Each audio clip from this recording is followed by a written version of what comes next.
খুলনা অঞ্চল পার হয়ে উত্তর দিকে অগ্রসর হচ্ছে ঘূর্ণিঝড় রিমাল। বিস্তারিত নিয়ে খুলনার গল্লামারী থেকে এই মুহূর্তে আমাদের সাথে যুক্ত হচ্ছেন প্রতিনিধি পলাশ চন্দ্র ঢালী। দেশের দক্ষিণ পশ্চিম অঞ্চল দিয়ে এই ঘূর্ণিঝড় আসলে বাংলাদেশে প্রবেশ করেছে। নিঃসন্দেহে সারা রাত ধরে প্রচন্ড তাণ্ডব চালিয়েছে রিমাল। এই মুহূর্তে একটু রিমালের কি প্রভাব সেটি জানতে চাই। বাতাস বোধহয় একটু কম আমরা দেখতে পাচ্ছি এবং বৃষ্টিপাতও বোধহয় একটু কমেছে। কি অবস্থা এই মুহূর্তে খুলনায়?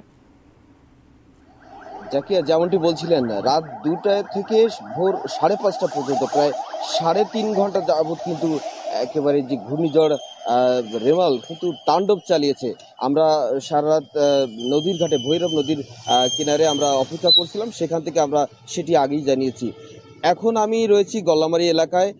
এখন সকাল থেকে সকালে ভোরের দিকে আমরা ধারণা করছিলাম যে হয়তো রাত্রে যেহেতু প্রচণ্ড তাণ্ডব চালিয়েছে, সেক্ষেত্রে হয়তো কিছুটা সকাল থেকে হয়তো প্রশমিত হবে। কিন্তু এখনো পর্যন্ত এই ঘূর্ণিঝড় রেমালের যে পেরিফেরি, যেহেতু আগে থেকে আমরা জানিয়েছিলাম যে 64 কিলোমিটার এলাকা জুড়ে তার যে বিস্তীর্ণ এলাকা জুড়ে যে সে এই তার যে দমকা হয় এবং ঝোড়ো বাতাস, সেটি কিন্তু গতকাল থেকেই অব্যাহত ছিল এবং সন্ধ্যার পর থেকে বৃদ্ধি পায়।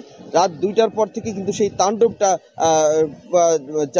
চালায় এবং এখন এই যে খুলনা এলাকায় এখন যে এই বৃষ্টি হচ্ছে, সেটা কিন্তু সেই রেমালের অগ্রভাগের যে প্রভাব, সেই প্রভাবে অগ্রভাগে নয়, এখন বলবো যে যেহেতু এটি খুলনা অতিক্রম করেছে, সেহেতু এর পিছন ভাগের যে প্রভাব সেটি রয়েছে। এখনো পর্যন্ত এই যে সকালে এই মুহূর্তে দেখতে পাচ্ছি যে মুষলধারে কিন্তু বৃষ্টি শুরু হয়েছে। এছাড়াও মাঝে মাঝে দমকা হাওয়াও কিন্তু রয়েছে। অর্থাৎ রেমাল চলে যাওয়ার পরেও কিন্তু তার কিন্তু প্রভাব রয়ে গেছে এবং সেটা কতক্ষণ থাকবে, যেহেতু আবহাওয়া অফিস থেকে খুলনা আবহাওয়া অফিস, আমরা এখানে রাতভর আবহাওয়া অফিসের সঙ্গে যোগাযোগ করেছি। মূলত আবহাওয়া অফিস থেকে যে তথ্য দেওয়া হয় সেটি একেবারে ফর্মাল কিছু তথ্য দেওয়া হয়। সেই তথ্য কিন্তু আসলে বলা সম্ভব নয় যে কতক্ষণ এটা স্টে করবে, এটা কিন্তু ওইভাবে বলা সম্ভব নয়। কিন্তু এখন পর্যন্ত আমরা যেটা দেখছি যে সেই প্রভাব কিন্তু রেমালের প্রভাব এখনো কিন্তু প্রচুর পরিমাণে দেখা যাচ্ছে এবং বৃষ্টি অব্যাহত রয়েছে। আমি একটু জানিয়ে রাখি, ইতিমধ্যে যে রাত্রে যে তাণ্ডব চালিয়েছে রেমাল, সে তার প্রভাবে কিন্তু খুলনা সহ দক্ষিণাঞ্চলের কয়েকটি জেলা নিম্নাঞ্চল প্লাবিত হয়েছে, বেড়িবাঁধ ভেঙে গেছে এবং আমার কাছে যে সকল তথ্য এসেছে, আমাদের খুলনার দক্ষিণাঞ্চল বলতে কয়রা, পাইকগাছা, দাকব, বটিয়াঘাটা, ডুমুরিয়ার দক্ষিণাঞ্চল, এসব এলাকার প্রচুর বেড়িবাঁধ কিন্তু ভেঙে গেছে এবং একটু থামাতে চাই আপনাকে।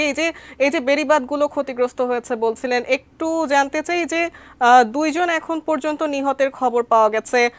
আর কোনো নিহত কিংবা হতাহতের খবর আসলে আপনার হাতে আছে কিনা একটু জানতে চাই।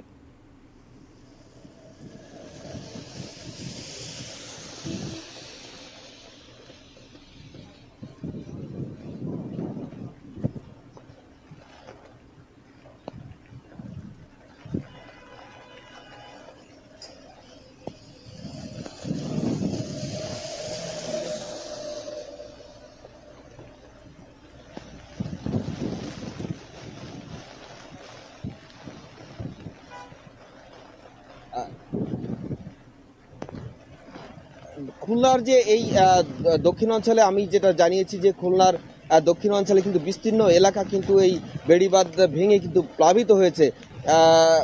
এই মোটামুটি খুলনার যে অবস্থা, খুলনার এখনো পর্যন্ত এই রেমালের প্রভাব কিন্তু অব্যাহত রয়েছে।